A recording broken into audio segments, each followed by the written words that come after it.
What's going on, guys? It's Jeff for Too Much Tackle, and today we're going to be taking a look at how I launch my boat by myself. But before we jump into the nitty-gritty of it, if you are new to Too Much Tackle, please hit the subscribe button so you can stay up to date on future videos from Too Much Tackle. What I have found so far owning a bass boat and launching it on a regular basis is having a routine. Having a routine when you launch a boat is very important. You want to do things the same way every time so you don't forget one thing. So every time that I go to launch, I stop at the same spot. I fix my boat up. I make sure my plug's in, take my straps off. I take the transom saver off the motor. I lower the motor a little bit, and I keep the boat connected in the front until I'm on the ramp. Also, as you can see here, I roll my cover back and drop my tailgate. This helps me see the trailer and the boat a lot better, especially with this boat. This is my second boat, and it rides a lot lower than my first one, so I had a hard time seeing it. And how I figured this out, one day I saw a person launching a jet ski, and this is how he did it. And I figured I'd try it, and it worked out great. So at this point, what I'm going to be doing is taking the straps off the back of the boat and lowering the motor, as well as removing the transom saver. I'm also going to double check and make sure that my plug is in the boat. I am a little OC about checking my plug for a good reason, because if that's not in the boat, that's going to lead to a very bad day on the ramp. And there's plenty of videos here on YouTube showing how bad some people have had it on the boat ramp, and I definitely do not aspire to be one of those people. So I double check, triple check everything before I launch every single time. What's the worst thing that you have ever seen on a boat ramp? I'm actually pretty interested in hearing what you guys have seen on a ramp.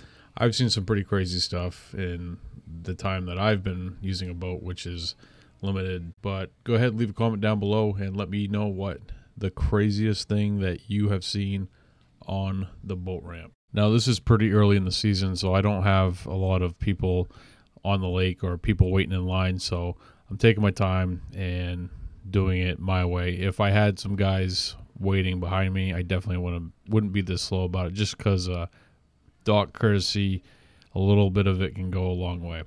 So at this point, the boat is over the water, so I'm going to disconnect it and then hook up my rope that you guys saw in the beginning of the video, which has a probably about 50-foot length of rope that has a couple quick connects on it, and I actually connect it to the back of my trailer on one of those hooks in the bed.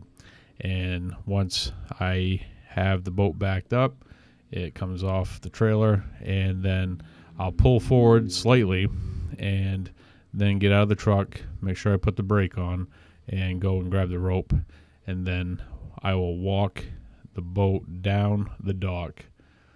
This time I kind of launched it a little harder than I normally do, but I'll walk the boat down on the dock, and then I'll tie it off at the end of it, and you have successfully launched your boat. Now, this method that I've been using to launch my boat, it has changed since this video. I am using a shorter rope now, and I attach it to my trailer, and I have kind of found the sweet spot with backing up the trailer and having it come off and not having to need that long rope like you saw in this video. I do hook the rope up to the trailer instead of the bed. For whatever reason, that's because it's a shorter rope. It just makes it a little bit easier that way. Even though that some guys swear by it, I'm not real big on using mirrors because there are some places that I get into that mirrors just don't even work. I'm pretty much launching on a trail that leads into the water. But looking back, pulling up that cover, dropping that tailgate has probably been one of the single most handy ways of backing up. It really helps on trailers that have that low visibility and ride really low to the ground. It has made things a lot better for me and a lot easier backing up. And I've only owned a boat for the last 3 seasons, and this has probably been the most helpful thing for me. And that's how I launch my boat by myself. If you guys have any questions, go ahead and leave them down below. Also, if you have any suggestions for improvements, go ahead, feel free. If you're new to Too Much Tackle, hit the subscribe button. I'll see you guys next time right here with a brand new video.